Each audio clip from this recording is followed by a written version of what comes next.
Всем ассаламу алейкум, друзья! Вас приветствует корреспондент Сузак Ньюс Абдукадр Абдушкуров. Вам очень хорошая новость, что из Джалабада отныне будет ездить маршрутка до Бишкека. Сейчас я вам полностью расскажу, что, как, откуда будет ездить и сколько это стоит. Но от вас, пожалуйста, не забудьте ставить лайки и подписаться на наш канал. Прямо с этой кассы будете покупать билеты. Вот Бишкек с 20 апреля, Джалабад Бишкек 850 сом.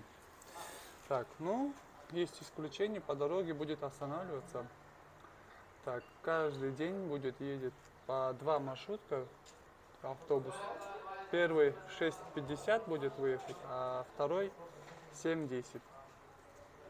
Вот. Так, Бишкек шаарынан жаңа автовокзалдан жөнөтөт. Жаңа автовокзалдан обратно же автобус в 6:40 и в 7:30 с Бишкека в Джалабад. Ну вот. Здесь можете из любой, независимо из Джалабада или из Базар-Кургана, вот можете из любой точки сесть. Конечно же, вот цена будет еще ниже. Вот, друзья, это, надеюсь, всем будет полезно. С вами вот этот человек. Ну, маршрутка тоже вот отсюда будет ездить, как Ош и другие. Это классная новость. Каждый день по 2 автобуса.